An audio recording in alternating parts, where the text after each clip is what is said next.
आहोंना दिलं छान सरप्राईज, तर व्लॉग कंटिन्यू करा म्हणजेच कळेल. तर इथे जिरा आलू आणि चपाती बनवली होती नाश्त्यासाठी आणि ब्लॅक टी घेतला. त्यानंतर लागले घरातल्या कामाला. तर कपडे वगैरे वॉश करून झाले होते, वाळतसुद्धा घातले होते, बाळाला आंघोळ वगैरे घालून झोपवली आणि त्यानंतर मग मी ना झाडू वगैरे मारायला घेतला. पण नेमकं झाडू मारायच्या वेळेस ना शूट घ्यायला विसरली. पण नंतरचं शूट मी घेतलेलंच आहे.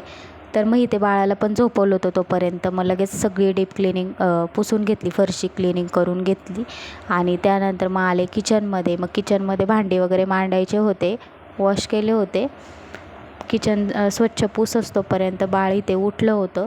मग त्याला देखील झोपवलं लगेचच, कारण की तिची झोप पूर्ण नव्हती झाली ना, लाईट गेली त्यामुळे ती लगेचच उठली. मग इथे हिला शॉर्पनर आणून दिला. रोज हारून येते ही स्कूलमधून शॉर्पनर आणि अभ्यासाचं काही नाव घेत नाही. त्यानंतर मग दुकानात गेले होते, अंडी वगैरे घेऊन आले. दुपारच्या जेवणाची तयारी चाललेली माझी. तर एक साईडला अंडी उकडत ठेवले आणि मग बाकीचं भाजीचं बनवायचं होतं, कारण सकाळी जिरा आलू बनवला होता आणि चपात्या बनवल्या होत्या त्या होत्या आणि रात्रीची दाल खिचडी पण तशीच शिल्लक होती. मग फक्त मला आहे ना अंडा मसाला आणि चटणीच बनवायची होती. मग शेंगदाण्याची चटणी बनवली आणि बेसनाचा पोळा देखील बनवायचा होता. मग मसाला देखील एक साईडला करून घेतलेला आणि लगेच बेसनाचे पोळे बनवायला घेतले, कांदा वगैरे चिरून, कोथिंबीर वगैरे ॲड करून. मग इथे अंडे पण छान उकडले होते. मग एक साईडला बेसनाचा पोळा बनवत होते, एक साईडला अंडा मसाल्याची तयारी चालली होती. म्हणजे खूप घाईमध्ये केलं मी, कारण की बाळ झोपलं होतं त्यामुळे. मग इथे छान आहे ना अंडा मसाला करून घेतला. तर आधी अंडे फ्राय करून घेतले मसाल्यामध्ये. तर ऑलमोस्ट हे सगळ्यांना माहिती असेल की छान लागते टेस्ट त्याची अंडा फ्राय केल्यानंतर मसाल्यामध्ये.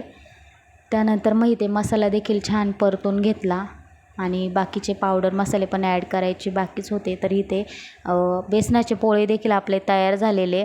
मग इथे लगेच अंडा मसाला बनवायला घेतलं. तर छान तेल सुटू दिलं मसाल्याला.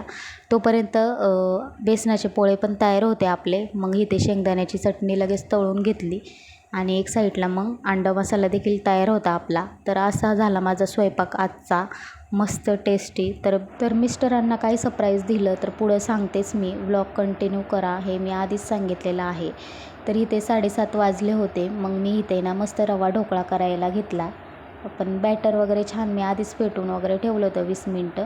लगेच आपला रवा ढोकळा तयार होता, मस्त झालेला, टेस्टी. आणि संध्याकाळी त्यांना चहासोबत काही ना काही आम्ही खातच असतो ना, मग तेव्हा त्यांना दिला. तर भेटूया नेक्स्ट व्हिडिओमध्ये. तोपर्यंत बाय.